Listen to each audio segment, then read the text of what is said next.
This week on Hooligan Nation, the grunge album no KISS fans saw coming, and most still haven't given a chance. So we brought in a special guest who loves this album. Is it Carnival of Souls or is it Carnival of Seattle? Stay tuned to find out, because you got nothing to lose. Well, I've never been to Seattle. Heard it rains a lot there. Heard the Space Needle's kind of interesting. You wanted the best. Well, they retired. So you got two dudes in a garage. Talking KISS.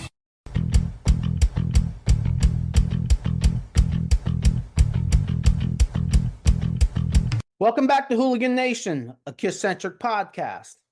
I'm Anthony. And I'm Rocco. Yes, you are. Don't ever forget, you are him. I just got to look in the mirror. And this week, we're joined by a KISS genius, Brant Meredith from the In My Head podcast and the Critical KISS podcast. Brant, it's nice to meet you. Thank you for agreeing to come on and enlighten us with some kind of knowledge that neither one of us probably have. Thanks for having me. It's awesome to be here. I've been excited about this since you guys told me you wanted me to be on. I've been excited about it. Looking forward to it. It's great. Somebody's excited about us. It's always fun to sit down and talk about KISS after a long bullshit day at work. It's always nice to sit down and talk about KISS. Coming and hanging with the hooligans. That's right. It's always fun. Brant, can you give us a short bio about yourself, your podcasts, and where your KISS fandom starts in your journey? Sure. So I've been a KISS fan since shortly after Elvis died in 1977. Became a KISS fan about 2 weeks after Elvis passed away. First album I ever owned was Destroyer. 2 weeks after that, Alive 2 came out. And I bought it, or my mom bought it for me.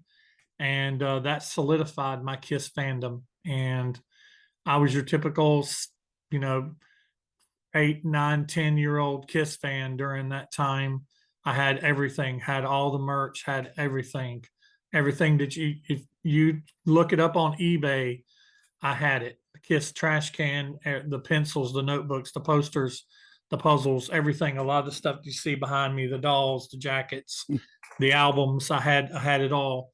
And still have a lot of it. Don't have as much as I did back then, but I still have a lot of it. So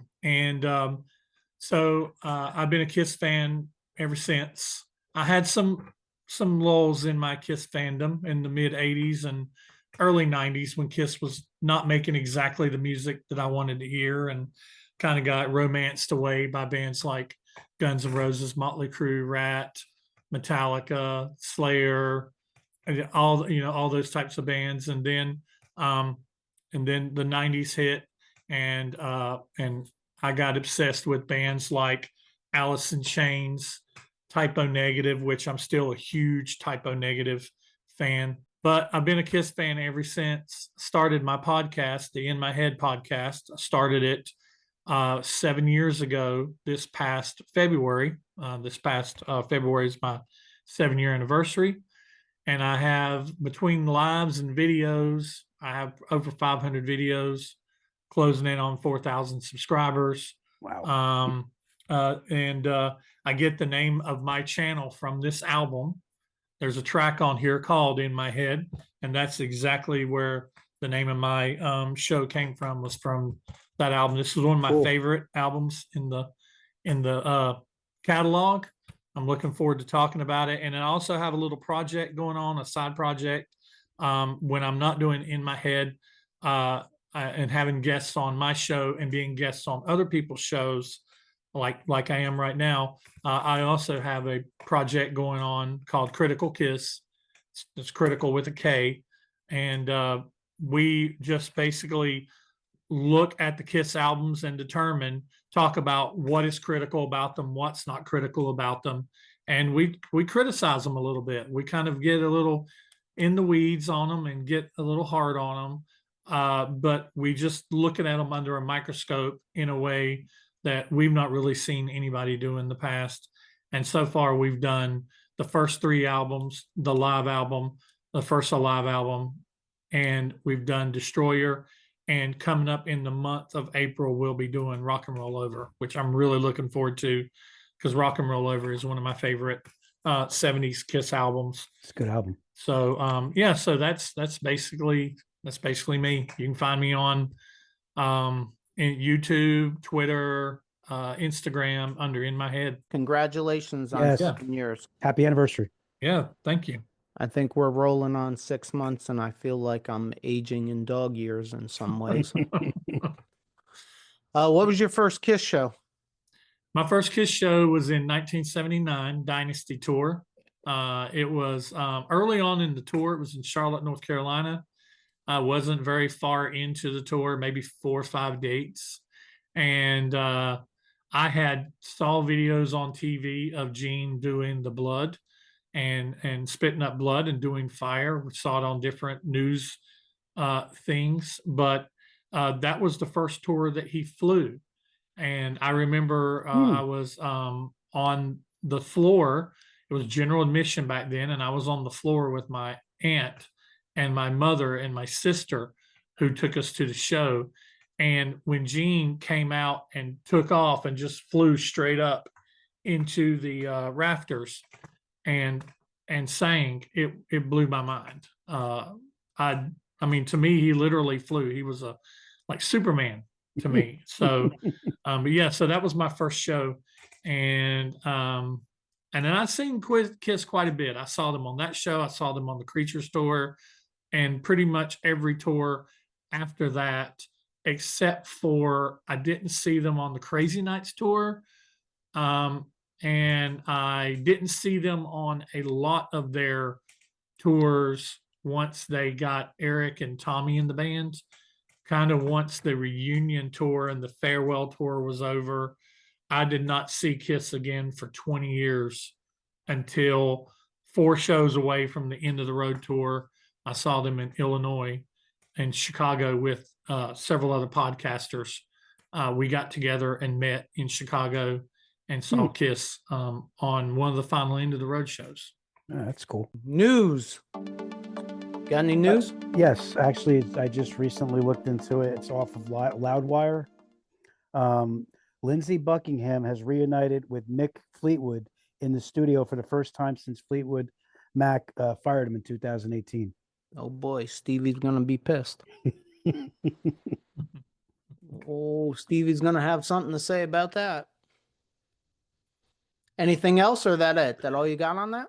There's more. If you go into Loudwire, there's a lot more that gives you more details about what they're actually working on and stuff. But I found it interesting because Lindsey Buckingham's a guitarist that I like a lot, so I was pretty pleased about that. Dude, Mick Fleetwood's got to be 355 years old. 356.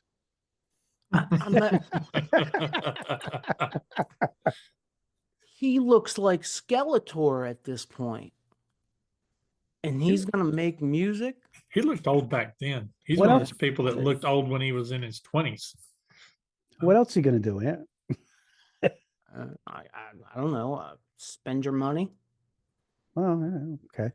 I mean, do nothing? I'm not sure. I got a little update for all our watchers and listeners out there that may not know this.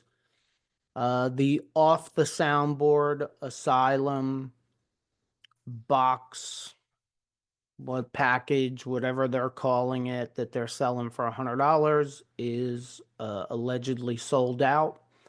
For all of those people that said they wanted a CD, I will put the website up here somewhere. You can buy the CD as an import from CD Japan. I think it's going to end up being about $50 with shipping, probably pretty much everywhere in this country.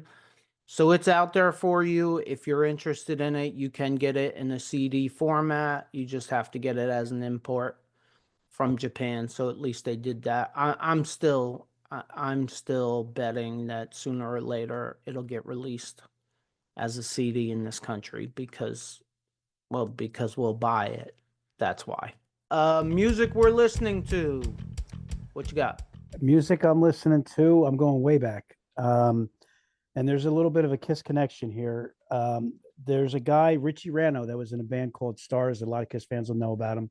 And he used to run the KISS conventions in Jersey. And I became friendly with him through a place that I do music. I do open mics. And so I've been diving into some of his stuff that he did on the band called Stars.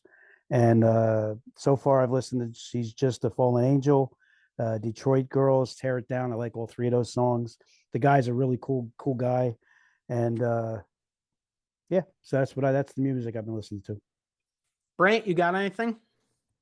Oh man, I've been all over the place lately just because of all the different podcasts I've been doing and that not only on my channel but on other people's channels. Of course, I've been listening to Carnival of Souls. I've given it quite heavy rotation, quite a few spins leading up to this episode. I just finished an episode up for my channel that goes live on Saturday. It's the KISS Greatest Hits Volume 1 from the debut album to Dynasty from 74 to 79, not including any compilations, solos, or live albums. Me and my co-host in that video, Carla, we picked 20 songs each to build what we felt like is the 20 songs, kind of, you could either look at it as if you were making a mixtape or if you were just building a greatest hits album. What I did on mine was I kind of like, if I was making a KISS CD to give to a friend and I wanted him to have what I felt like was the 20th most, representative of that era. And we're doing that. We're also doing another volume for the 80s and another volume for the 90s. So and I've been listening to Guns, one of my favorite albums of all time. And I'll sometimes just go down this rabbit hole on it. I'll just get like laser focused on it. Is Guns N' Roses' Appetite for Destruction, their first album. The killer album. I have it on CD in my car right now. I've been listening to it going back and forward to work. I've got it. The vinyl is over there on above my turntable where I was listening to it the other day while I was up here in my room, just kind of straightening up.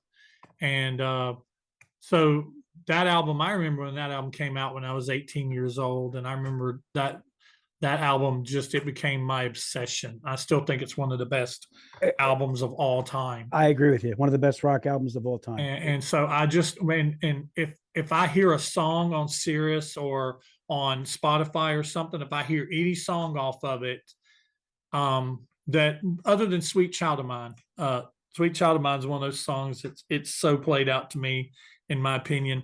But if I hear, like, Sirius sometimes will play like a deep track like My Michelle or Mr. Brownstone or something. And if they do, it's like my mind immediately like, you must listen to Appetite for Destruction about 20 times.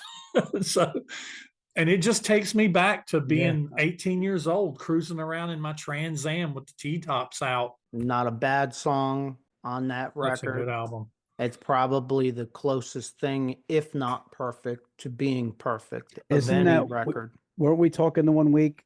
Like, Yeah, a couple weeks ago. As an example, how many rock albums don't have a stinker on the album?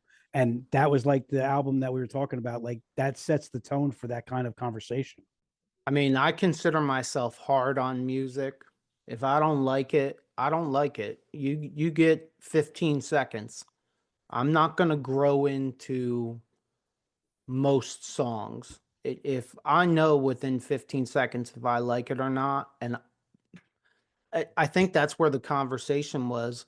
I don't know that I could, like we were talking about doing a top 10 of the best albums.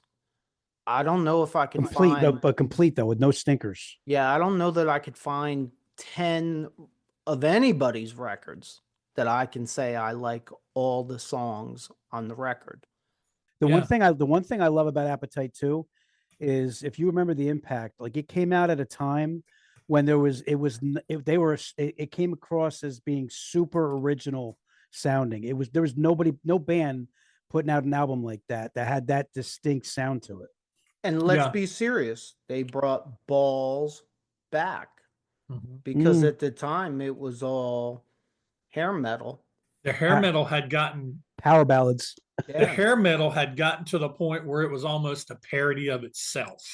And the record company was not only signing all these hair metal bands, but they were actually manufacturing them and just taking people and putting them together and slapping makeup and hair on them and having a producer help them write mediocre songs. And even to some point, some of the popular bands that had like studio musicians playing their instruments and playing their solos. And I'm talking about you, Warrant. and you know, and even though, like I said, I like Warrant and I like a lot of those bands and stuff like that, Poison, and I remember having the first Poison album when I was a senior in high school. But yeah, Guns N' Roses, they broke that mold. When that Welcome to the Jungle video came out, it was a game changer. Mhm. Yeah, very Yeah. well said. It almost was a completely different genre of music at the Mhm. time because everything was hair metal. Mhm. And Everything had keyboards in it. Everybody was wearing a ton of makeup. Everybody had bright, flashy, tight clothes on. And then here comes these guys looking like they were homeless and they brought attitude. I mean, it's really a game changer record. My music we're listening to is all right, hold on to your seats, folks. I got a new one. Badlands. Mm. I found it extremely hard to find.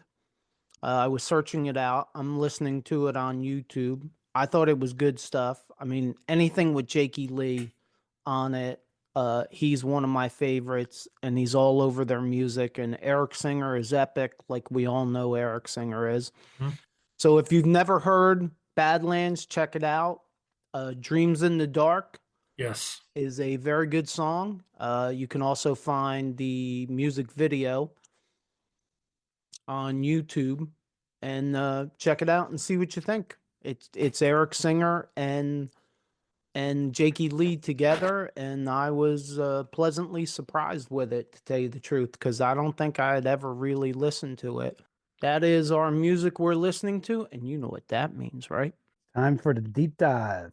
Brant doesn't know what that means, but I know what it means, and you know what it means. Hey, let me ask you a question. What do you got? Do you YouTube? I'm always on YouTube. When you YouTube, how do you support the YouTubers that you like? If I find something I dig, I subscribe to it and I hit like right away. That's a great idea. I'm sure the creators appreciate your support. I would think so. You think maybe now's a good time to ask everyone in the audience to support us? Absolutely. To everyone in the audience, please subscribe to our little channel. And while you're there, hit the like button. We're enjoying what we're doing and we want to continue to grow the hooligan community. We appreciate all your support. Absolutely. Let's get in to Carnival of Souls. Should I give you the poll? Do it. Thank you. People. Carnival of Souls was released October 28th, 1997. It was recorded at the Music Grinder in Hollywood, California. It's 60 minutes and 11 seconds long. It was released by Mercury Records. Produced by Toby Wright, Gene Simmons, and Paul Stanley. For anybody wondering who the hell Toby Wright is, he's a music producer that produced Alice in Chains, Biohazard, Fear Factory, Jerry Cantrell, Korn, Ozzy Osbourne, Good company there. Primus, Seven Dust, Slayer, among others. But it does appear as though he leans towards the grungy side of things. That dude gets around. And his co-producers, Gene Simmons and Paul Stanley, who should never, in my opinion, be left without supervision, as it usually doesn't turn out very well for the record or them. Of course, unless you have been on a deserted island until yesterday, you know this was the throwaway album. They did release a single, Jungle. There were no music videos. It was not promoted. It was just pretty much, well, we have this here. We got to put it out.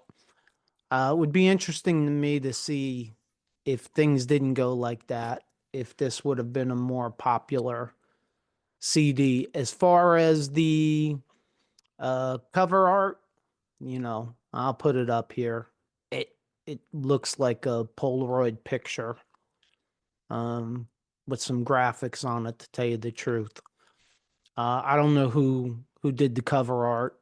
I still like when they have the band on the cover though.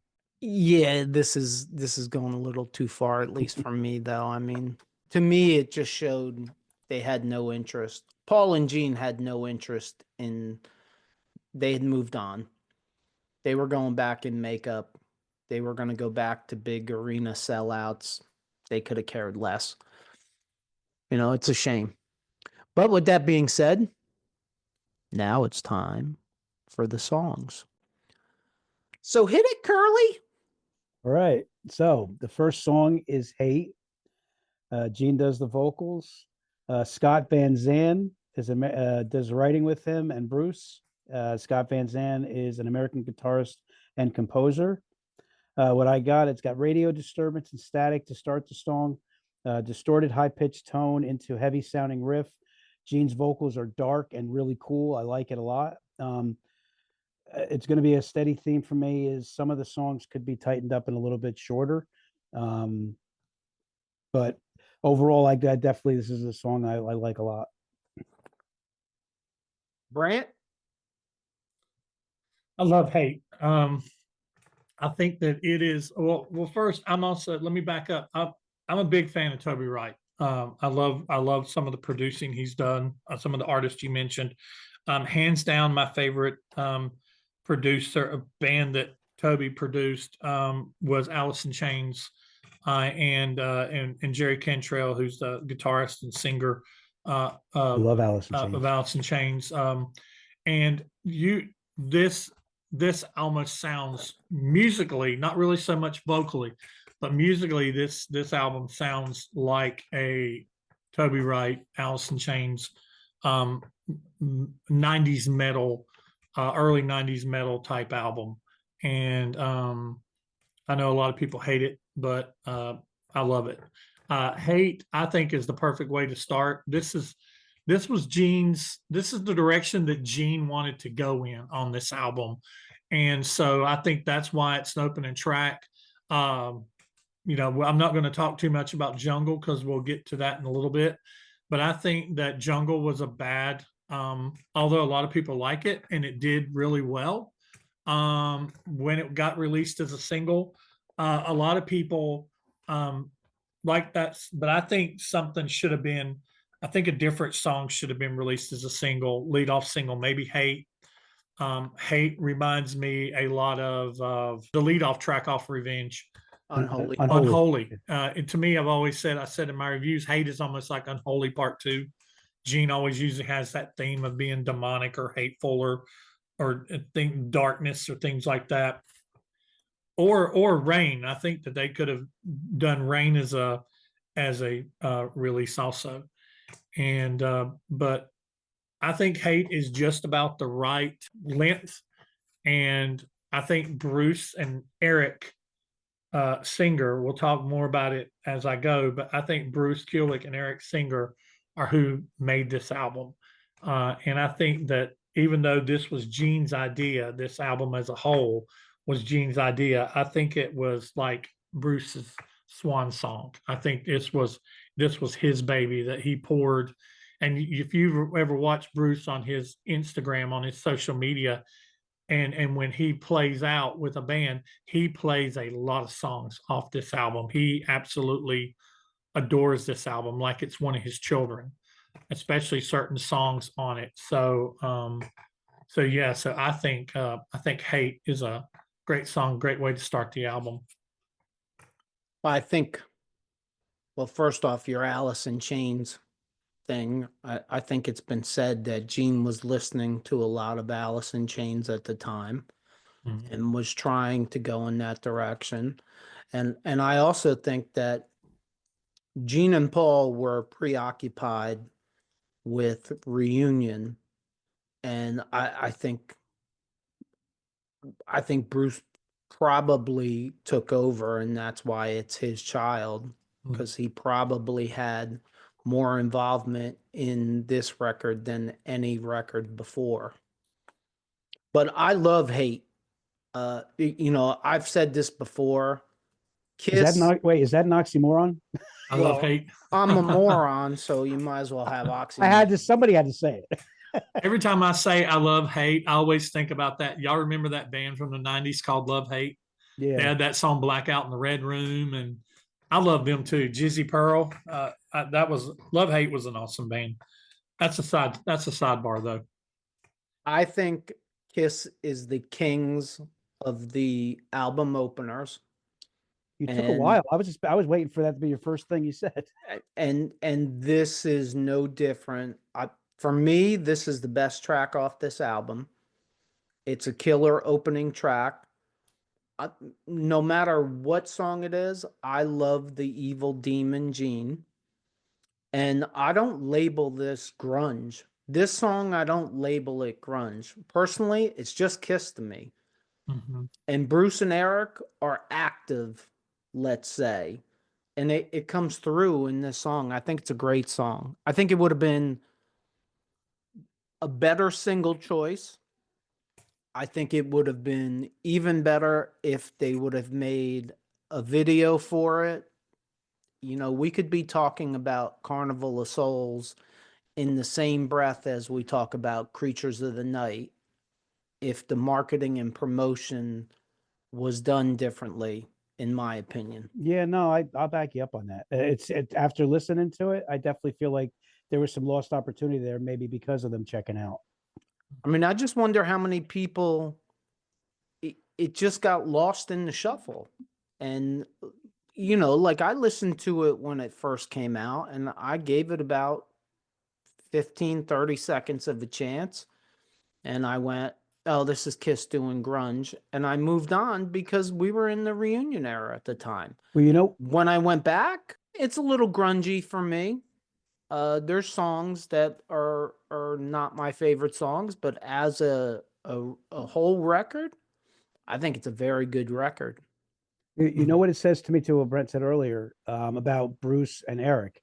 It shows their talent because it looks like they had to carry the load for the whole, for the album. Yeah. and they scored, in my opinion. Yeah, and I'm guessing that there was a lot less control by Gene and Paul because they were preoccupied, and that might have been something to do moving forward if they would have stayed with Bruce and Eric Singer and they would have stayed, I'm not one to say I wish they stayed unmasked, but if they had, maybe more involvement from Bruce and Eric might have been a good thing.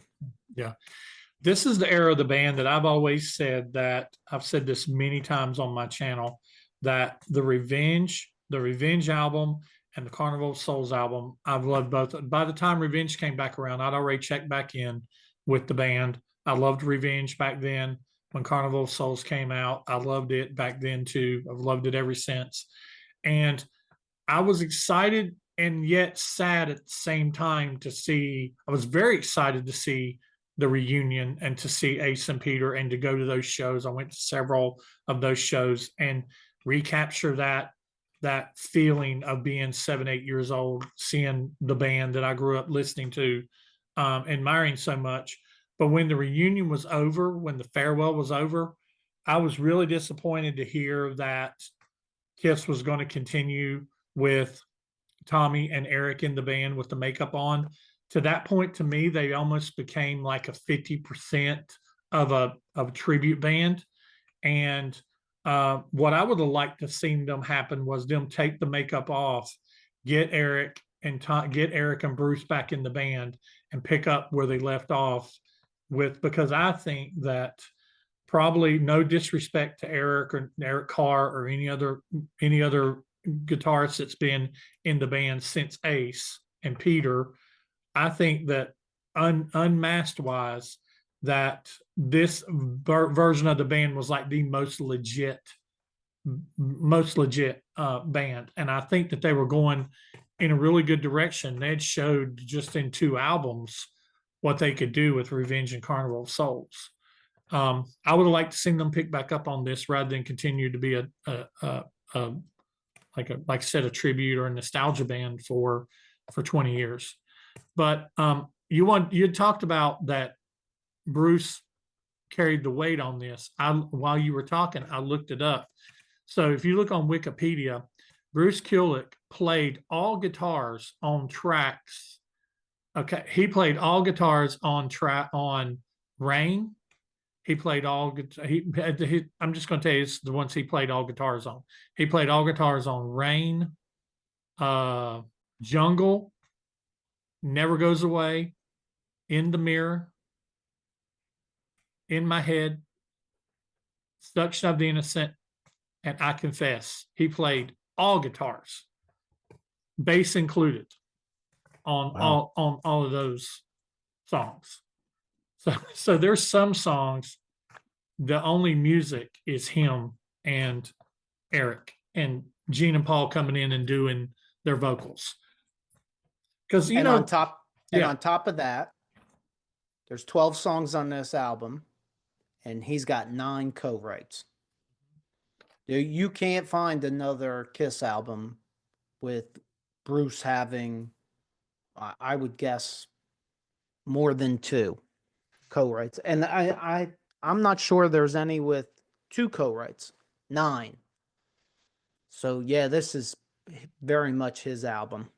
Yeah. In a lot of different ways. All right, Which brings us to song number 2, Rain. Paul does the vocals. He writes it with Bruce. Curtis Cuomo, who is a Grammy-nominated songwriter, musician, producer. The riff, drum open leading riff to Paul's vocal. I really dig Paul's voice. I dig the tone of this song. Nice twist vocally from Paul. It's like a different than I'm used to with him. Very cool solo. I really like the overall vibe of the tone. This is just my thing. I sometimes I feel like a song is the length hits a certain point, and I'm like, wrap it with a bow. And sometimes some of the songs on this, and I've had my taken a lot of their songs. Sometimes they go a little too long just for me, but I have arrows going up, and this is definitely an arrow up song for me. I really like it. All right, so yeah, that's my take on Rain is I think it's a really good song. A little too long, but I think the overall take on this is I really like Paul's voice. Like, I love his high pitch when he goes there, but I also like when he kind of does a little bit different, and he definitely a different vibe and feel, and I like it. I'm the same with you on that. I like when Paul sings in that lower register, and you hear in this song when he's in that little pre-chorus where he's saying, "Open your eyes, it's just a fantasy," and he holds that way out. He can still wail. But I like some of the production values that they did on this too. It's like it's got they use a lot of reverse tracking on this album, not only on drums but on guitars, and you hear Paul's voice fading in like a reverse fade in just before he starts singing. And cool. yeah, and there's some songs, to me, I know when a song is really good to me is I don't even have to be listening to the song. I can just be thinking about the song or talking about the song, and I start getting goosebumps. That's when I know that a song's good to me. And just thinking about the different parts that he says in here, like that, the way he says that, twisting like a hurricane, and then and Bruce and Eric are just so good. It's like they're in each other's thoughts when it comes to some of the syncopation that they have, where well said, yeah, where Eric will do, or Bruce will do a do like a little walk down chunky riff, and Eric's just right there with him on the drums, just following on the toms. They can predict each other's movements. Yeah, they're locked in, and that's how I knew that they spent a lot of time in the studio together. They're just locked in on this track and on this whole album. But yeah, Rain to me is just as good as Hate, and I'm glad that they did it. I'm glad. Well, if you're going to come out with a really strong Gene track to open the album, you need a really strong Paul track to follow that up, and they and they did that, in my It was opinion. it was a good start, 1-2 punch. in Mhm. this. Yeah. Yeah. What you got, Ant? Yeah, I like the song. I think it's a good song. For me, it's a little dark and muddy sounding, but hey, I guess that's the grunge. And I think Paul's vocals are great in it. Again, like what Brant said, I like that medium register voice of Paul's. Like I think, by the time Carnival of Souls comes out, I'm tired of the high pitched screaming that we got on Asylum and Crazy Nights. He And it's swung in the rafters on those two yeah, albums. and it's probably what helped destroy his voice was even attempting to sing like that when he doesn't really need to do it. I read an article somewhere, or saw something on read it somewhere, saw it somewhere, where he was actually doing that on purpose. He was trying to push his vocal limits to see how high he could get, and it got annoying and almost unbearable for me on those two albums. Well, I'm gonna have to bleep myself out, but you know what they say, right? And find out. Yeah. And I'm pretty Yeah. sure that's what happened to him. Yeah. So All right, that brings us to number 3 song, Master and Slave. Paul does the vocals. Bruce Curtis Cuomo does the writing. I don't have my notes for Curtis Como, but my take on the song is awesome riff at the intro, then killer bass riff, great bridge after the chorus. Overall, that like the bridge, I really like a lot. I wanted to hear it again, and they changed it towards the end. I wanted to hear that bridge a second time and then finish up. But it's another one of those songs like the up arrows up. I really like it a lot. Yeah, Master and Slave. It's you go back to a Paul track, and I like that it's upbeat. I mean, not really any album, any song on this album is upbeat in a happy upbeat kind of way, but it's a faster paced song. It's got some weird time changes. I know that was probably really challenging for Gene and Paul because that was a staple of, especially Alice in Chains type music, weird time changes, weird time signatures. Master and Slave definitely has that, especially during that kind of that little bridge where it's doing everything breaks down and it's just that na na na na na na na na, and I wanted more of that. Yeah. It left me wanting more of it. And I like the title too. I like the title of it to go with the theme of the album. Paul has a great scream in this where he's wake up and start to I love that. Yeah. He has a little bit of a tone in this. He's like, life is never what it seems. It's like he's pulled way off of it. And I kind of like the Rain tone better than the Master and Slave tone. But I like that he still decided to try to experiment and do something different and not just try to do what he did in Rain again. But he kind of pulls back in the verses and then really kicks in the chorus. So I still like it. I don't like Master and Slave quite as much as I like Hate and Rain, but it's still one that I definitely don't skip it. It's not a skip for me. But it's still good. What you got, Ant? well, it sounds like I'm the one that likes this album the least, and this is not a skip song to me either. I actually like I never thought I would ever say this. I didn't, but I like the experimentation that they did. I like those verses in the song where he did something different. I I like a lot of things about this album, and a lot of the things that I like is because it was different and it wasn't shitty different. Well, you brought up a point too about his controlling nature. It actually may have benefited him not being so controlling on this.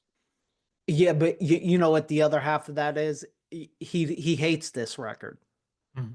And you know, I would argue, I have no clue what the hell I'm talking about, but I would argue that he hates the record probably because he had very little control. It's true. And You then know, it was because and it was Gene's idea. And right. That's a he double whammy. Yeah. and he's been said singing, you know, we're millionaires, we got all this money, and we're rock and roll stars, and we can have any woman we want. We're singing all these fucking depressing songs, and so it really wasn't, and and he's telling the truth. It's really not a Paul Stanley vibe. Right. This album isn't, but Revenge was Gene's idea too. And if you listen to Revenge, which I think is just as good an album as this one, maybe if it's just as good, but on this album, it at least sounds like Gene and Paul are trying to make the same album. Yes. Paul is matching Gene's energy. Mm. The big problem that I have with Revenge, and I know we're not talking about Revenge, but the big problem that I have with Revenge, although I love it, it sounds like Gene and Paul are making two different albums. You got That's Paul interesting take, singing, yeah. you got Gene singing all these songs about unholy and all these songs that he's singing, paralyzed, and Paul's singing about strippers and taking it off and all that. I mean, he's singing about all these other. It's like they're singing. It's a very unbalanced album when you listen to what Gene's songs all fall into this category, and Paul's songs all fall into this category. But at least on this album, it's more of a united front, even though Paul hated what he was doing the whole time, probably. Even though Paul may have hated it, uh, it it's good stuff. Mhm. And you know So- what? They don't get credit for the musicianship, and even though, like I said, Eric Singer and Bruce carry it, but they pulled it off. Mhm. And vocally for me, this is a good this is a Paul Stanley that we had never seen before. Like he had done dark songs, but not to this level. Like we're all used to Gene, you know, like Brant said, I'm the demon, hate, unholy, God of Mhm. thunder. The list goes on. So it wasn't, you know, it came down to the grungy tone made the Gene songs different. For Mhm. Paul, this was uncharted territory completely, and it's unfortunate that he hates it because I think he killed it. I Mhm. think for the most part he did a great, and look, there's songs coming up that kind of make me giggle a little bit, but for the most part, like he killed it into something that was completely new for him, and they showed their flexibility. And that's what, whether you like it or hate it, and opinions vary, but that's what they did in Dynasty. That's what they did for Unmasked. Even if you hate it, you got to give them a little credit for having balls to go there. Same thing with The Elder, right? Like you get 10 Kiss fans in a room, you'll find one guy that says The Elder's great. But give them a little credit for going down that path.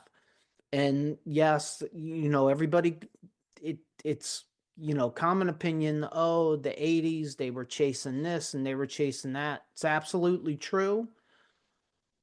But they kind of successfully chased those Bon Jovi sounds, those hair metal sounds. Like, give them, I'm not a big fan of all of them, but Jesus, give them some credit from going from being the hard rock heavy metal band to, hey, let's make a pop record. You did it You again. got to give them some credit for it. You did it again. Of course I did. No, you mentioned The Elder. When am I getting the movie? I told you I want the movie. It makes the album better. Actually, Ken Nardi made the album better, but Yeah, no, I'm just playing. Brent doesn't know our take on that. I actually like The Elder. There was a lot of songs that, again, if it was tightened up, it was meant to be a movie. If I saw visual, like I'm a Pink Floyd fan, to me, and he's tired of hearing me say this, if there was visuals behind it, I think it would have been even that much more enjoyable. Childhood at End, Gene does the vocals, Tommy Bruthere and Bruce Kulick do the writing with him. Really cool beginning, guitar drum combo. I love the chorus. It's one of my favorite choruses ever that Kiss ever did. I absolutely I love the tone of the chorus a lot. It stays with you when you think of this. When you read the title, you hear the tone of the chorus instantly. That's a big statement. Awesome blend, bridge, melodic guitar solo pairing. Overall song vibe is really cool. Again, I love Gene's voice in this, like how it kind of like rolls down and up with that. It's so beautiful. Yeah. My opinion, Childhood's End is it's Gene, being a Gene song, it's a Gene song that this album needed. This album didn't need to be however many Gene songs there are. They all didn't need to be like Hate. You need some variety. And I think that Gene, I think as far as this song goes, I like it. And I like the idea of it. I liked how at the very end of the song, Gene recycles some lyrics. He recycles God of Thunder lyrics. He says, "You got something about you. You got something I need," at the very end of it. And I like whenever they do stuff like that. Yep. They brought a bunch of kids in to sing on it, which they did on Destroyer. So it's kind of like a Destroyer throwback. And, but yeah, I like it. It's kind of in the level of how much I like it. It's kind of along the same level as Master and Slave. It's not quite up with Hate and Rain. It's probably on the level of Master and Slave for me. It's just that chorus itself, like the song itself. I don't know if I'm rating it like the best song in the world. Mm-hmm. That feel of that chorus just does something to me. Mm-hmm. What you got? My take on this is real simple. I don't know the technical wording of it, but tune it up a little different production, and it's a Kiss song. I like it. I don't love it, but I like it. That's the best I can do for it. It's one of the weirdest melodies on the album. And I like the uniqueness of it too. Yeah. I think that's the entire album it's all unique. And that's probably the biggest, best thing about it is you turn it on and you go, I've never heard Kiss sound like this. That's what I mean. They pulled it off as far as what they were going. Right. Well, I mean, you don't have to love it, but you should respect the fact that they went there. Well, and it was at least semi-successful going there. Yeah, I'm a big defender of this album because like you said, there's not a lot of love for it in the community, even from old time fans and new fans alike. And I'll defend this album, and in the middle of that, people will say, "I'll say, well, what do you not like about it?" And they'll be like, "I just don't think it sounds like Kiss." I'm like, that's what's good about it, is it doesn't sound like Kiss. Neither did Dynasty sound like Kiss. Neither back in the 70s, to people who had heard the first three Kiss albums, Destroyer didn't sound like Kiss. So Kiss has been reinventing them. People acted like that whenever they went to go make a Dynasty or make Unmasked or The Elder, that Kiss was reinventing themselves. And when they tried to reinvent themselves and did reinvent themselves all the way back in 75 with Destroyer. So, I mean, that's a mic drop, dude. That's a well. I'm just saying, Kiss has been reinventing themselves. They constantly change costume. Their makeup changed a little over time. Kiss constantly reinvented themselves. If you ask me, Kiss doesn't have a sound. There is no sound. The sound was constantly evolving. Look, I didn't always like the evolution of the sound. When you go, and we kill this over and over again, but when you go from Creatures of the Night to Lick It Up to Animalize, and then boom, now all of a sudden you want to be Bon Jovi. I didn't think it was needed. It's like, well, Brent, you brought this up earlier. You go from Revenge. I don't care how much it sold. It doesn't matter to me. It's a good album to me. Mm-hmm. I like Carnival of Souls. It took me 20 years, but I like Carnival of Souls, but it still makes me ask, why did we go there? Like, you had a very good sound and a very good record in Revenge. Why did you have to go there? Mm-hmm. Well, I got a question to pose to both of you. I love AC/DC, right? But AC/DC pretty much has the same sound on every album. Oh, absolutely. I love it. Would you rather KISS do that? No, but I guess it's ingrained in us as KISS fans. And look, I'm as guilty as anyone else. All we do is complain. We complain about everything. We complain about stage shows, costumes, set lists, musical styles. We Merch. complain. Merch. We complain about everything. So I just don't understand when you create that sound and you go, wow, that's good. Like, why don't you stay with it? I mean, they went Creatures of the Night, Lick It Up, and Animalize. And look, nothing reached the level of Creatures of the Night, but Lick It Up was right there. And Animalize, to a little bit lesser degree, you have to include the fact that Gene's trying to be a movie star and it's becoming the Paul Stanley show. But they had a sound, and then they had to leave that sound. In one respect, it's great because you never get bored. Look, there's only so much. I love AC/DC, but there's only so much I can listen to before I go, didn't I just listen to this song? Oh, they just changed the words, and they just changed a couple things around, and it's the same song pretty much. Mm-hmm. I don't know if you can ever say that about KISS. So it's a great positive, but it's also a little bit of a negative of, you get Revenge and you go, oh shit, the demon's back.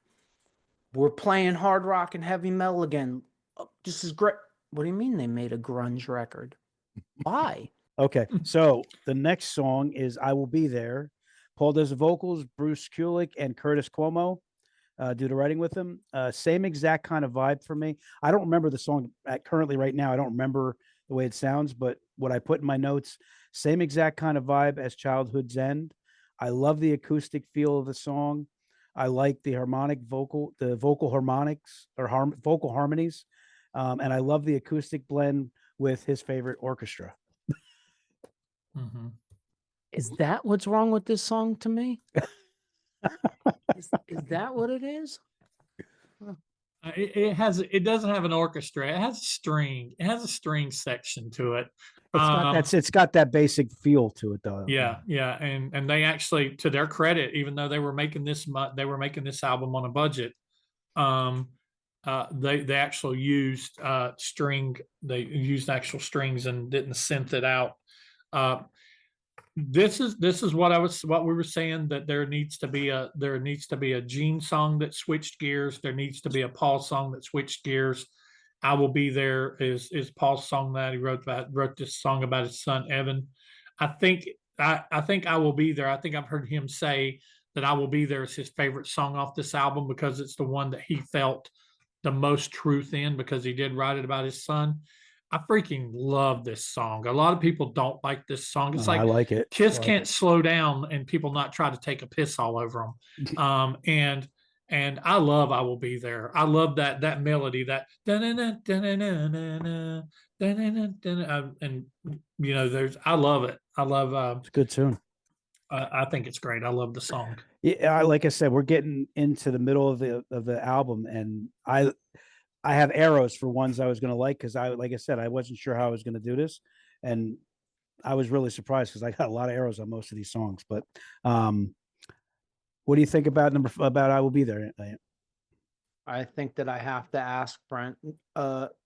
Brent, no matter what I say, You promise she'll come back on? First off, the only thing that should have strings are bikinis. Second thing is, who the hell has a grunge ballad? Only Kiss. It's okay. Yeah. It's just a little over the top for me, and I Yeah. can't get past the grunge ballad part. Yeah. All right, so that brings us to the next song, Jungle. Paul does the vocals, Bruce Kulick and Curtis Como do the writing with him. The beginning notes that I have for this song is I got pretty specific on this one. At 3:36, there was a wasted transition, way too long, should be shorter and sweeter, in my opinion. The positives, I got a really cool bass to start the tune into a really sweet guitar riff, good cool bass and drums to start the song. A very interesting vocal for Paul. I'm digging it.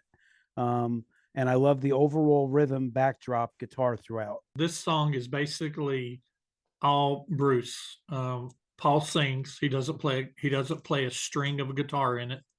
The bass and all guitars, rhythm guitars, lead guitar is all Bruce. I agree with you. I would like Jungle if it was about 3 minutes and 49 seconds rather than 6 minutes and 49 seconds. I love Jungle. I love the way Paul screams in it. And I love that the jungle comes alive. I love that little change in there. And I love the same vocal presence that he does where he's like, here I go, kind of singing. Yeah. He's kind of singing soft, pulled back, and then the guitar hits and he comes in, da da da da da da. And then he starts that screaming, whoa, in the jungle. It's just good. It's just a little too long. Good production, really good production, but it's too long. Too long. Entirely too long. Way, way too long. So what about you, Ant? You in the jungle? Yeah, great song, great vocals, great drums, great bass. I wish the guitars were a little less grunge and a little more Kiss. And that's not meant to take anything away from Bruce, but I do love the song. I think the song's great. And for me, is over 6 minutes a little long? If it was a 15-minute song, it would be too long for me. If it's over 6 minutes and it's a good song, I don't even notice. A lot of people in the KISS community love Jungle. Like this, that is their song off this album is Hate, Rain, Master Slave, Jungle. That's as far as they go into everything else. All right. Well, that brings us to the number 7 song, In My Head. Gene does the vocals, Scott Van Zandt, Jamie St. James from Black and Blue and Warrant, lead vocalist and songwriter. To me, I wrote on here that this, to me, is the biggest Alice in Chains grunge song feel to me on the album. Really cool. Gene's voice works so good in the alternative vein to me. I love the aha into Ku solo, that like lead into that. But yeah, to me, this is an Alice in Chains song. Yeah, definitely. And Gene actually plays bass on this, so the bass that you hear on there. This is actually one of my favorite songs. It's not my favorite song on the album, but it's one of my favorite songs, and it is what I named my channel after. I've just always, this is like, I love Gene when he makes songs like this. When he's singing, it's like he's got gravel. I'm obnoxious and no one's home. I mean, he's just, his voice is meant for that kind like he's just gargled with rocks, and I like if he does so many overdubs, you hear him screaming in the background, and he's got all these weird chords that he's making with his voice in the harmony. But and I've heard criticism about this particular track. Is this one of those tracks that sounds like it wasn't totally completed? It's like it's missing something, but I like it. I think it's a great way to start the second. If you're on vinyl, this actually starts the second side. What say you, cuz, in your head? I'm probably going to blow both your minds and probably going to be wrong, it sounds like. But opening sounds like Metallica to me. I think I'm so. I'm not a big fan. It's just too trippy to me. That's the best I can explain it. All right, so that brings us to the number 8 song. This is the one song that I really don't like. It never goes away. Paul does the vocals. Bruce Kulick and Cuomo do the writing with him. I'm not digging it. It's very messy to me. There's no flow to it. This is the one song that kind of stands out as a song that I would probably skip. I'm kind of in the same boat on this song, kind of rolling along with you. I feel like this song is, you have your songs that's like Hey and Rain and and then you drop down to songs that's like Childhood's Ends, I Will Be There, Master Slave, In My Head. And then you drop down to this song is almost, it's too slow to me. It's like they were trying to go Alice in Chains and throw in some Soundgarden. Yeah, And they were it, putting stuff in the stew, and they were missing ingredients. And they put the wrong stuff in. Yeah, it's just messy. it's quite long. It's 5 minutes and 42 seconds. And although I think that Paul's vocal performance on it is outstanding, especially when he pulls out a little bit of he sounds like he's gone back to the 80s towards the end when he's going, yeah, it's nothing I can do, and he's like kind of getting up there a little bit. But when he says it never goes away and he holds it out for seems like eternity, and then he puts a yeah on the end of it, it's just like, dude, how are you doing that? How are you he is such a talented vocalist. I know there's nothing left really. But I mean, and what do you think? Like, I mean, to me, the one, like, another big takeaway from this is just how cool he's able to make his voice on this album overall. But yeah, it definitely stands out on that song. Again, it's not a song that I'd be really into, but it definitely, it still does show some quality on that song. Yeah, it's a big drop for me, but I don't skip it. But it's a big drop. Paul's vocal performance, I think, throughout this record is great. Like I said earlier, it's something different for him. It was kind of refreshing. The song, I know that look. is just not good. I guess it's just too much grunge for me. Too slow, too dark, too muddy. All right, so the next song, I'm going to put the title before I give you my description as schizophrenic. Seduction of the Innocent. Gene does the vocals. Scott Van Zandt. It's all over the place. I absolutely love this song and hate it. It's a very cool guitar, shuffle sounding drum and bass intro. I like that. I like the backdrop vibe guitar, and overall the drum and bass blend. The other thing that I put on this, and I got to listen to it again, the transitions were very weird. The timing of the transitions were weird. And then Bruce comes out of nowhere with a killer solo. It's probably my favorite solo he has on the album. Yeah. This song as soon as this song starts with the puppet and the little bongos and the Cajun that I've seen the studio footage of Eric playing, I feel like I'm on a camel riding across the desert. And I love Gene's voice in it, the way he sings it. I actually like this better than Never Goes Away. It's not a sedative like Never Goes Away is, but I like it, and I like the solo in it. It's got its bright moments where it shines.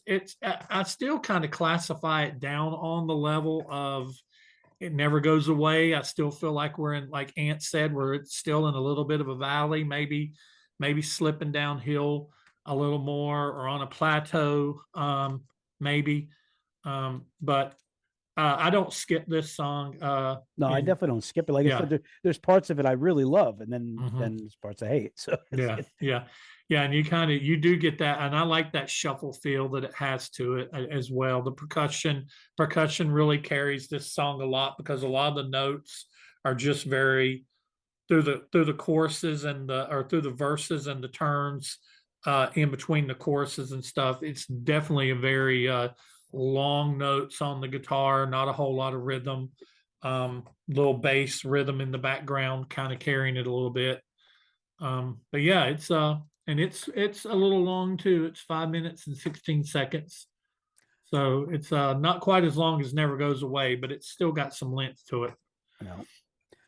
Very curious to hear your take on this one, Ant. What do you got? You know what my favorite part of this song is? Uh-oh. When it's over. When it's over. Nope, just not my thing. Didn't I mean to don't steal think your there's- thunder, but I've heard that so many times. My favorite, my favorite part of this song is the end. And look, I'm not a hater. I don't think there's anything wrong with it. I just Yeah. don't like it. Yeah, But I think the guitars are great. yeah, It's just not my thing. Yeah. It's another skip for me. yeah. All right. And that will bring us to the 10th song. I Confess. Gene does the vocals. Ken Tamplin does the writing with him. Ken Tamplin is an American vocal coach, former Christian rock musician. Oh boy. Beatles, feeling Beatles in the beginning verses. I like the chorus, some good I points, love you. I but way love too long. you. Love you. Thank you. You may go ahead. To me, it screams Beatles to me at the Oh beginning. yeah. Yeah. Especially in the beginning, this song to me, and I have very weird visuals about songs. This song's to me, it sounds like when this song starts, I feel like I'm in a dark room and Gene's a shadow on the other side of the room and he starts singing this song to me.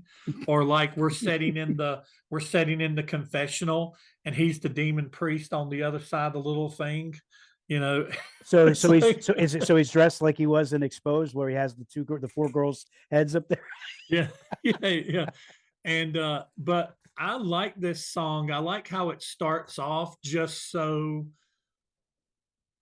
bland and just ominous, and then when it kicks into that, you confess you can't help yourself, and then the solo. The chorus is good. I like the chorus. The solo is nuts on I Confess. I love it.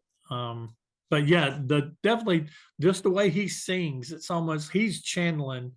Gene wanted to be in the Beatles, Yes, he did. and he channels Beatles so much, way more than Paul does. And you just listen to Gene's solo album, he channels the Beatles all over it. Absolutely. Boy, I have but- a hard time listening to Gene's solo album. But I like I Confess. I think we're, in my opinion, this is my opinion, we've finished with the lull and we're starting to head back up the hill. Can you confess, Ant? What do you got? Can I skip this one? Yeah, So my you can take get- on it is a little different than you two. And the only reason why it is this sounds like the Beatles meet Alice in Chains, and it Mhm. didn't go well. I can see that.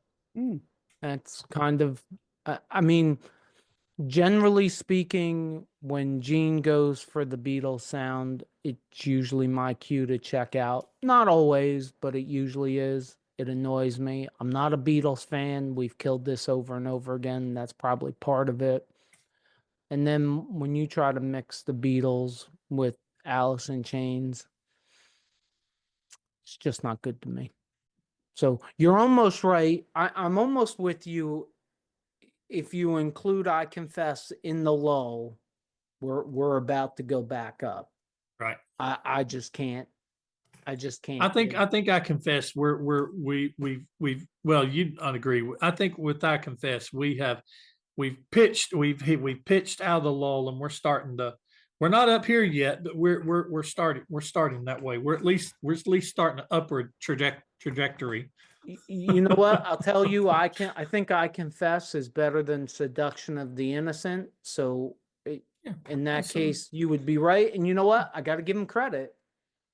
Who the hell combines the Beatles with Alice in Chains? Yeah. So I got to give him credit for trying. Heim does. He does. All right. So that brings us into In the Mirror. Paul does the vocals, Bruce Kulick and Cuomo does the writing with him. This one, to me, Bruce and Eric Singer tell them to hold to their beer. The drums and the guitars are awesome in this. Cool beginning riff lead into a drum beat, enjoying the overall groove. Some really cool drum solos and short guitar solos. And then Bruce says, step aside and goes nuts. Yeah, In the Mirror is all Bruce. Bruce plays every guitar on it, including the bass. It's all Bruce and Eric, with Paul singing the vocals. I love In the Mirror. In the Mirror, in my opinion, Good y'all want my hot take about In the Mirror? Yeah. You can take In the Mirror off of Carnival of Souls, put it on Revenge. It would fit. It would fit. It would It's fit. not the only song on this record that would fit, but yes. Yeah. It would fit on. It's not In the Mirror is not. It's like Paul was like, okay, I'm going to write a song. It's not going to be a grunge song. I'm just going to write a Paul song in the environment, in the fishbowl environment of this project that we're doing. I'm going to write a song that I want to write, and he wrote In the Mirror and performed it, because to me it's not really a grunge song. You could stick it over on Revenge and it would be right at home. It would flow. I've actually tested it before. I've actually listened to Revenge songs on Spotify and then jumped over to In the Mirror, listened to it, and then went back to Revenge, and I'm like, it worked. You could do it. Yeah, it's definitely a good tune. Crazy. It's crazy good. That Eric and Bruce, they're beasts on this track. Yeah, definitely. I agree 100%. Love the guitar sound and the vocals. I think it's a good song. For me, brighten up the drums a little, and we would be really on to something. Yeah. But I do like the song. And I do agree. It's not a grunge song. Yeah. It's a KISS song. And there's a couple of them. The thing that I think that misses, yes, definitely a KISS song. The thing that the drum misses on this album as entirety, as a production value, is there is no reverb or compression or any type of effects on the drums. It's almost like the drums was recorded and mixed dry. All right. So the next song, what I wrote on here is kind of funny to me right now because I don't remember writing it. I have that there's a bench in the studio while Bruce is writing this song. Singing this song and writing it with Gene. And on the bench is Roger Daltrey and Pete Townsend, because to me, this so much sounds like a Who song. I enjoy the guitar solo, but 6 minutes is way too long also. I Walk Alone from Bruce. They just before they kicked him out of the band, they finally gave him a vocal track. And I tell you what, Bruce is kind of like Jerry Cantrell. He doesn't have a lead singer's voice, but yet he can still sing lead on a song and sound good. I'm just going to go ahead and tell you, I don't know if we're going to do a top 5 list or whatever, but I'll just go ahead and tell you that I Walk Alone is my favorite song on this whole album. As a matter of fact, when I listen to this album streaming, I listen to I Walk Alone first, and then go back to Hate. Listen to the album all the way through, so I can listen to I Walk Alone. But like Ant said earlier, when you enjoy a song and you really enjoy a song, this song could have been 9 minutes long, and I think I would have still loved it. I love how it starts off quiet. It eventually builds. His vocals start off quiet. He eventually builds. This is one of the few songs, believe it or not, that Bruce does not play every instrument on. As a matter of fact, track number 12 is not listed as a song that Bruce plays all the guitars on or plays the bass on. So this would have been a song that all 4 members of the band would have been involved in making. And so, and whenever they come out of the solo and he's singing that where he says, and I know deep inside of me, and Gene's singing along with him, singing the high harmony on that. I think that's just one of the best parts on the album. Do you see any of the Who influence on it? Oh yeah, totally. Yeah. I don't know you, you don't know me. I mean, just the whole, I can't see. I love the. Yeah, I like the song, but to me, like, it was a little bit. But long, I love that. And I got myself to lean on, got both my feet on the ground. The way he says stuff like that, the drumming and the guitar in this is Eric Singer goes the hell off on this song. All those triplets on that he does on it. That leading into that riff. That there's an old school Kiss riff in here. It almost sounds like War Machine. That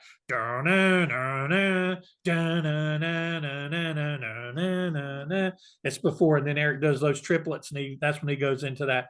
And I know deep inside of me. When they hit that note right there, I'm like, you better watch out, because it's like a quick brief throwback to War Machine.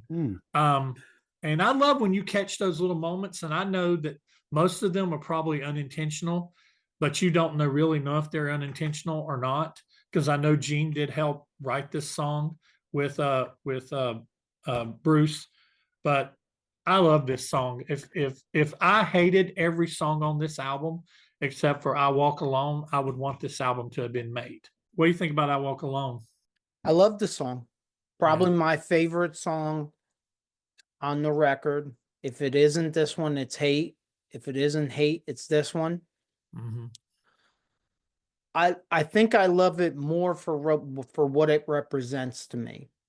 They finally unhandcuffed Bruce. Yeah, I'll give you that. That's for sure. And you know, look, this happens all the time to us. We retread comments. He's not a lead singer, but it doesn't seem to matter. It's great lyrics, great music, love the guitars, and just love what the song represents. And it's a damn shame that they finally gave him a song as they pushed him out the door. Because it's the one thing that if there wasn't a reunion, where would we have gone from here? Would we have gone back to the old way of doing things where the drummer gets a song and the lead guitar player gets a song? Like that was my favorite Kiss formula.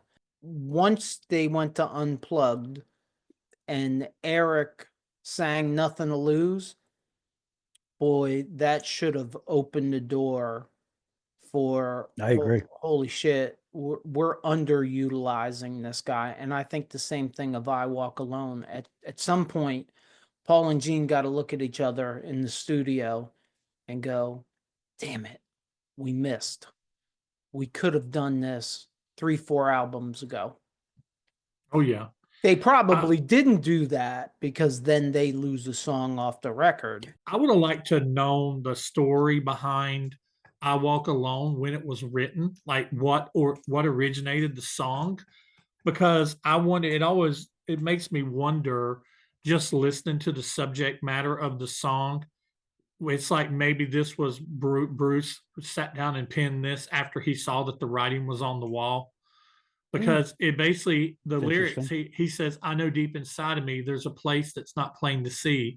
I belong where no one else can be.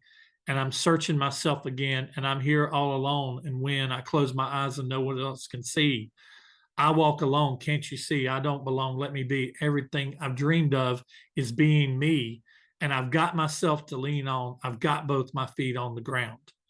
And it's just almost like that's one of those songs where it's like, I know that I've got my back if nobody else has my back. That's one of the lyrical content, like you said, and sometimes it's not the song itself or what it sounds like or how it's performed. Sometimes it's the lyrical content and the meaning behind the meaning of the song.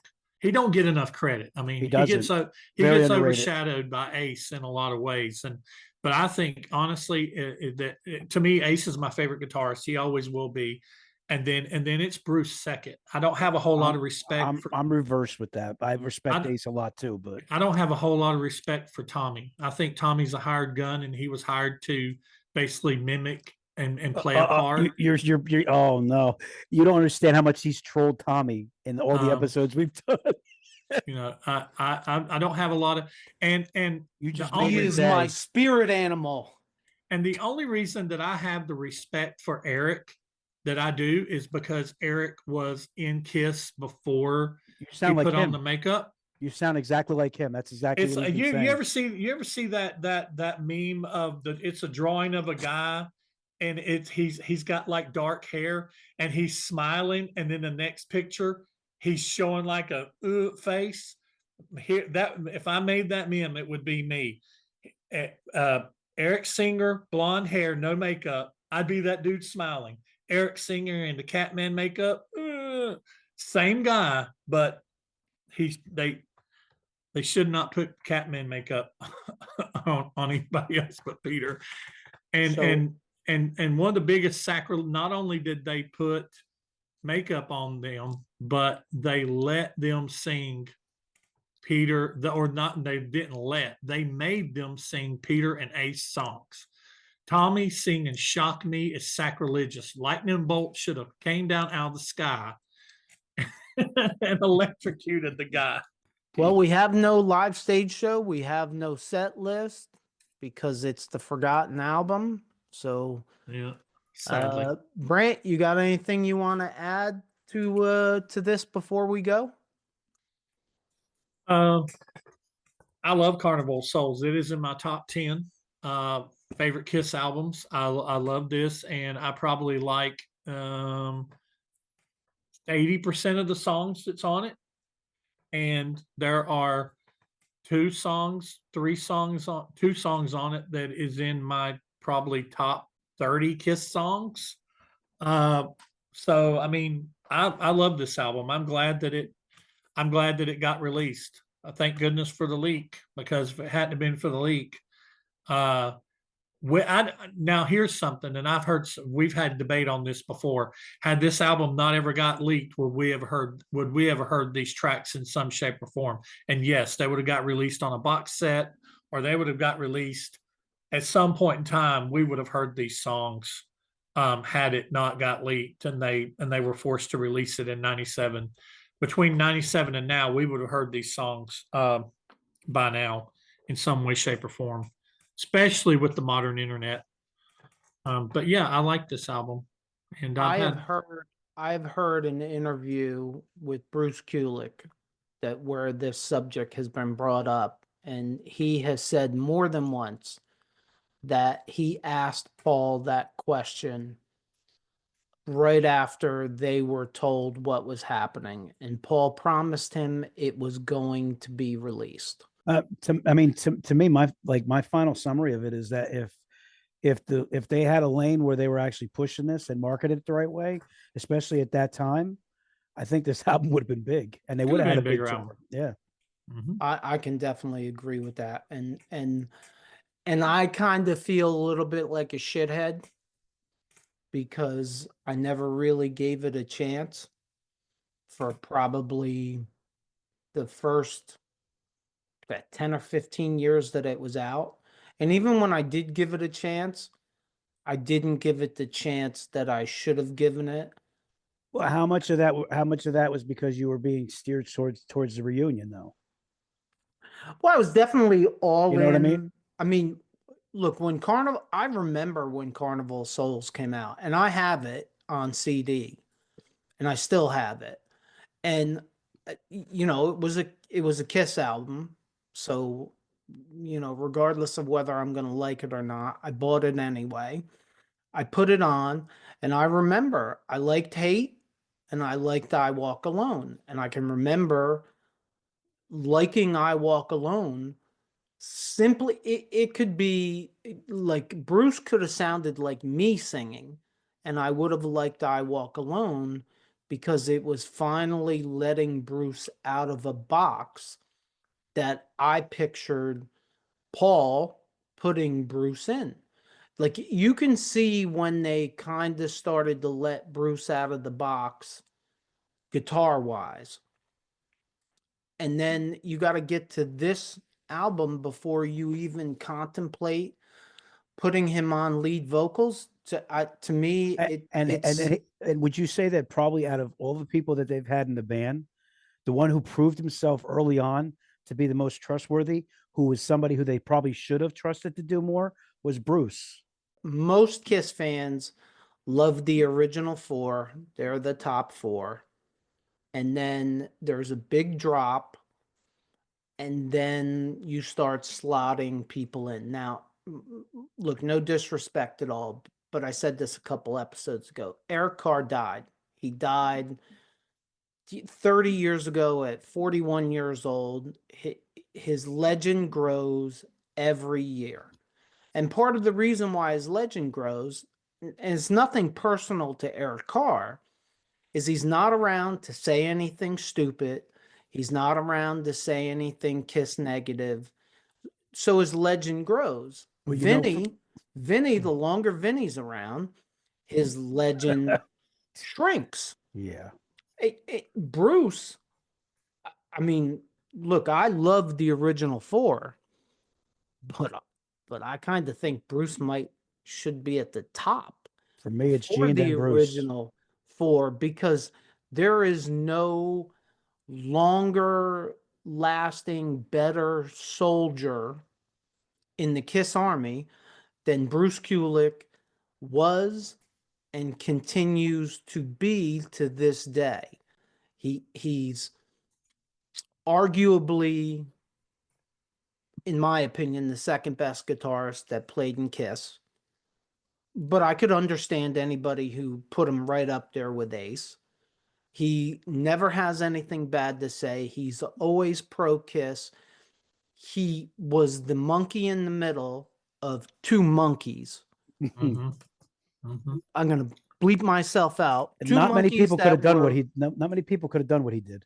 two monkeys that were fucking the same football at the time, and he had to kind of play the adult, and he talks about this in interviews where Gene comes in and says, "What do you think?" And then Paul comes in and says, "What do you think?" And Gene doesn't like it, but Paul likes it. He doesn't know where to go. You imagine you're a paid employee and you have two certified egomaniacs that are OCD control freaks when they want to be. And you got Paul saying, "This is my band." You got Gene thinking it's his band. You got to deal with all of this, and then you produce the grade A product that Bruce always produced. Fucking guy deserves to be in the Rock and Roll Hall of Fame as a member of KISS, and it is goddamn disgusting that they didn't do it. And somebody needs to fix it. Eric Carr goes with him, but you know what? You I agree. cannot do that. You cannot put KISS in and completely erase an entire era that the guy kept alive. Gene and Paul should have went to the Hall of Fame and said, if Bruce Kulick doesn't go in, none of us show up. Ace should have done it. Peter should have done it. Doc McGee should have been in on it. Like, what? At which point do you stand up for what's right? Thank you all and good night. That is all. Anybody else got anything else? Yeah, Vinnie Vincent saved KISS. Oh my God. Thank you for that. That was wonderful. Oh, look, the streetlights are on. My mom's calling me. Oh, poor Vinny. All right, guys. All right, man. Thank you, man. Brant, thank you very guys. much. Thanks for having me. Have a great night. We'll look forward to next time. This Yeah, was, just let me know. Let me know when y'all want to sit down and deep dive about anything else. I'll be glad to do it. Thanks, guys. Well, as I always say, we got to do this somewhere. So here goes. If you're listening to us on any of the podcast platforms, please leave us a review. And if you just found us, check out our past episodes. If you're watching us on our YouTube channel and you like this episode, please consider hitting the like button and leaving us a comment. Hit that subscribe button so you don't miss any future episodes, and check out these episodes right here. As always, if you made it this far, you should thank us because we had a great guest tonight, and Brant was a great guest, and I think this is going to be a great video. Yeah, I agree. But thank you for supporting us, and don't ever forget, hate is what I am. No, I walk alone. Well, Yeah, with nobody else. until he's around, I walk alone. No, just kidding. If it's too loud, you're too old. Peace out, Hooligan Nation.